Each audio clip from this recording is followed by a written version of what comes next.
प्यारे बच्चों नमस्कार, आपके अपने YouTube चैनल लखपरी क्लासेस में बहुत बहुत स्वागत है। प्यारे बच्चों, आज हम प्रश्न नंबर 1.2 का 5वां, 6वां, 7वां क्वेश्चन करने वाले हैं। चलते हैं बोर्ड की ओर। ये रहा 5वां क्वेश्चन। जांच कीजिए कि क्या किसी प्राकृत संख्या n के लिए संख्या 6 की घात अंक शून्य पर समाप्त हो सकती है। प्यारे बच्चे, आपको मालूम है जो संख्या 0 पर समाप्त होती है वो संख्या किससे विभाज्य होती है? 5 से विभाज्य होती है। तो सबसे पहले हमको करना क्या है? सॉल्व। ठीक है, सॉल्व के बाद हमको करना क्या है? हम जानते हैं कि हम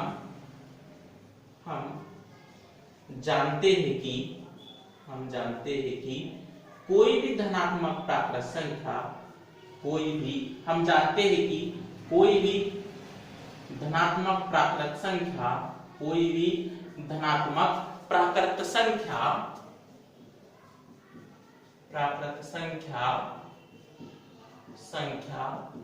जो शून्य पर समाप्त होती है, जो शून्य पर समाप्त होती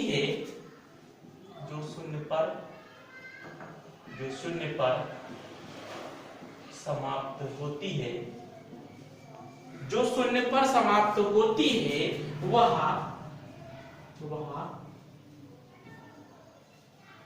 5 से विभाज्य होती है। ठीक है, हम जानते हैं कि कोई भी धनात्मक प्राकृत संख्या जो शून्य पर समाप्त होती है वह 5 से विभाज्य होती है। इसलिए उसके अभाज्य गुणनखंडों में,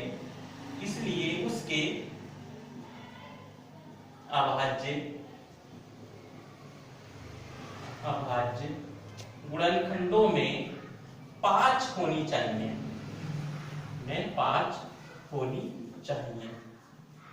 5 होनी चाहिए। ठीक है, यदि हम बात करें तो यदि हम देखो इसका यदि गुणनखंड निकाले, किसका? 6 की घात n का। ठीक है, तो 6 का गुणनखंड क्या होगा? 2 गुणित 3। ठीक है, गुणनखंड इस प्रकार से निकालते हैं 6, 2 तिया 6, 3 एकम 3। इसके पहले वाले बहुत सारे प्रश्न हमने किए हैं इसके पहले वाली वीडियो में। ठीक है, तो यहाँ पर इसकी घात n है तो क्या हो जाएगी? 2 की घात n और 3 की घात n। ठीक है, अब यहाँ पर क्या हो रहा है? यहाँ 6n के अभाज्य गुणनखंड केवल क्या है? 2 और 3 है। तो लिख लेते हैं अतः क्या लिखोगे? 6n के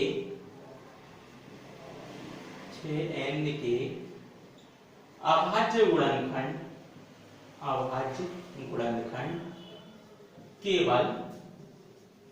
केवल ये वाला देखो, केवल 2 और 3 है। केवल 2 और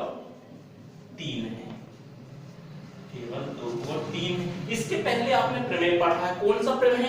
अंकगणितीय के आधारभूत प्रमेय के अनुसार। ठीक है, कौन सा प्रमेय पढ़े थे इसके पहले? सबसे फर्स्ट वीडियो में अंकगणितीय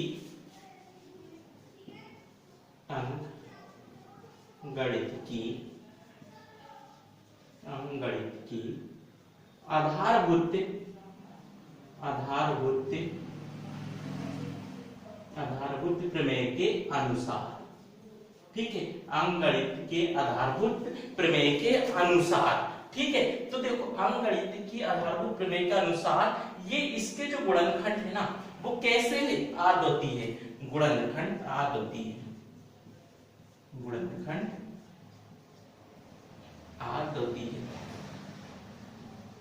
कैसे? आद्वितीय मतलब कि इसके जो गुणनखंड है ना 6 के, इसके सिवा दूसरा नहीं है। ठीक है, इसलिए 6n, अतः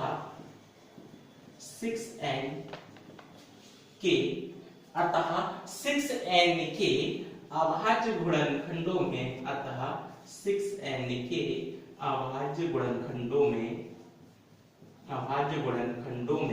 ठीक, अभाज्य गुणनखंडों में संख्या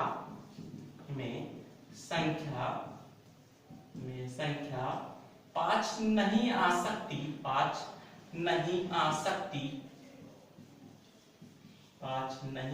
सकती। अतः 6n 6n किसी भी प्राकृत संख्या अतः 6n किसी भी प्राकृत संख्या n अतः 6n किसी भी प्राकृत संख्या n के लिए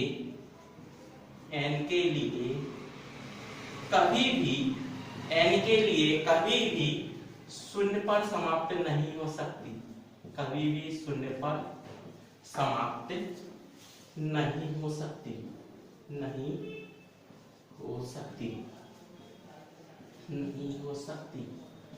ठीक है, एक बार फटाफट रिवीजन कर देते हैं। देखो क्वेश्चन बोला है कि जांच कीजिए कि क्या किसी भी प्राकृत संख्या n के लिए संख्या 6n अंक शून्य पर समाप्त हो सकती है।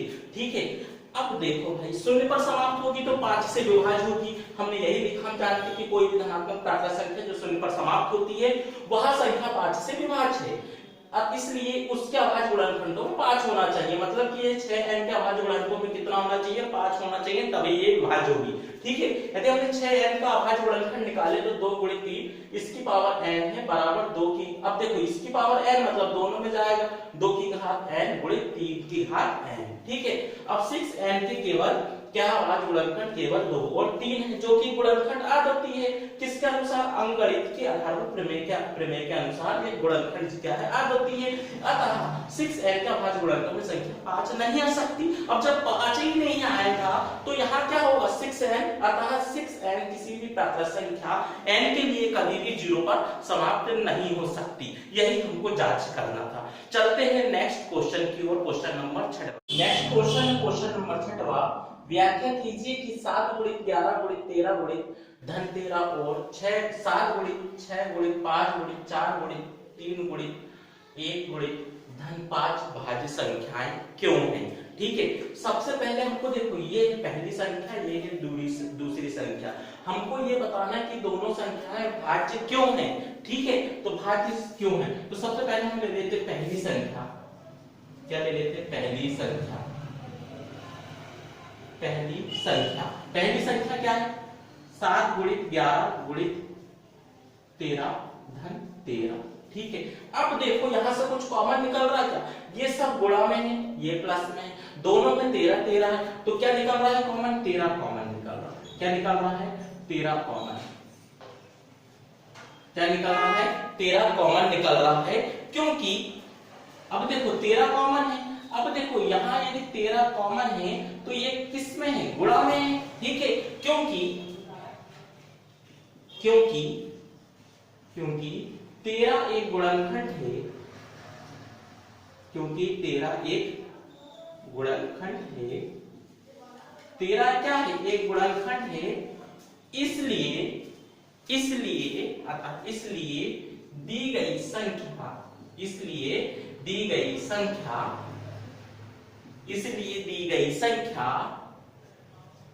13 से भाज्य है। इसलिए दी गई संख्या 13 से भाज्य है। ठीक है, अब देखो पहली संख्या तो निकल गई कि ये भाज्य संख्या है। अब ये हमारे पास दूसरी संख्या क्या है, दूसरी संख्या। अब देखो दूसरी संख्या में क्या है, 7 × 6 × 5 × 4 × 3 × 2 × 1 × धन 5। ठीक है, अब देखो दोनों साइड क्या है, यहाँ पे भी 5, यहाँ पे भी 5।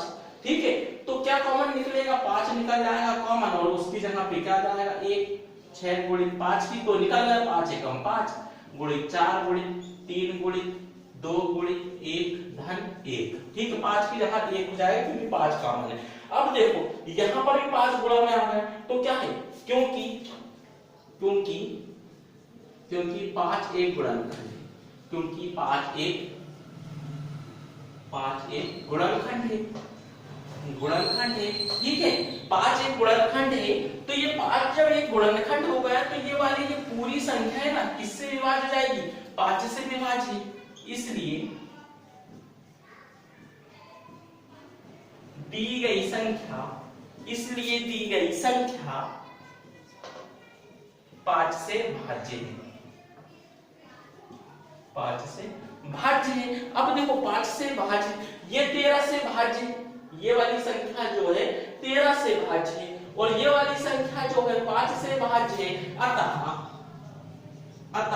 अब देखो ये 5 से भाज्य, ये 13 से भाज्य, दोनों भाज्य हुई क्या नहीं, तो अतः 7 गुणित 11 गुणित 13 धन 13 एवं दूसरी क्या है 7 गुणित 6 गुणित 5 गुणित 4 गुणित 3 गुणित 2 धन 2 गुणित 1 धन 5, दोनों संख्याएं भाज्य, दोनों संख्याएं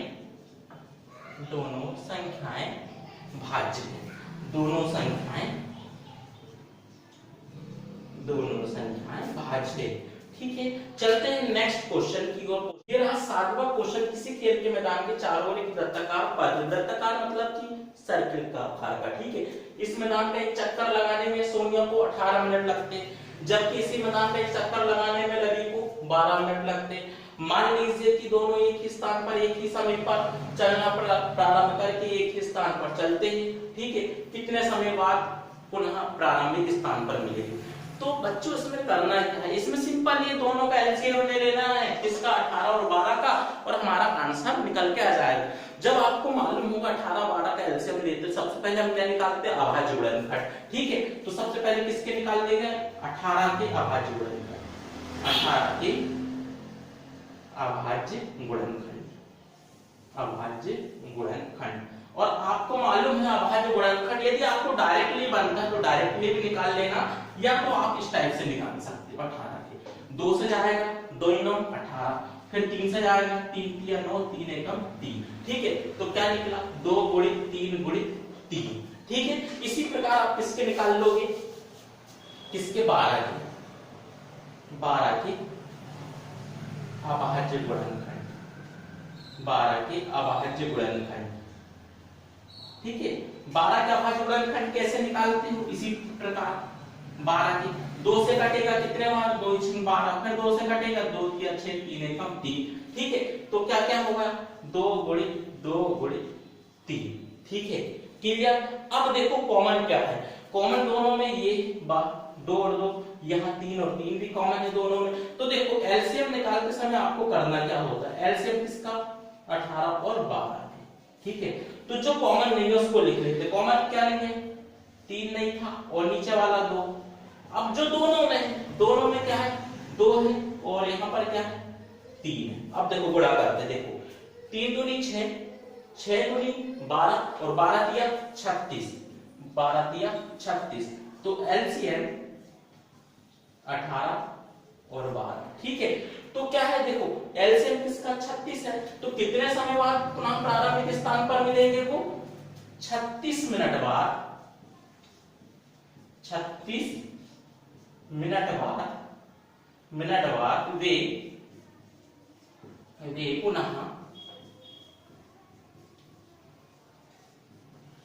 पुनः प्रारंभिक स्थान पर मिलेंगे, पुनः प्रारंभिक स्थान पर मिलेंगे।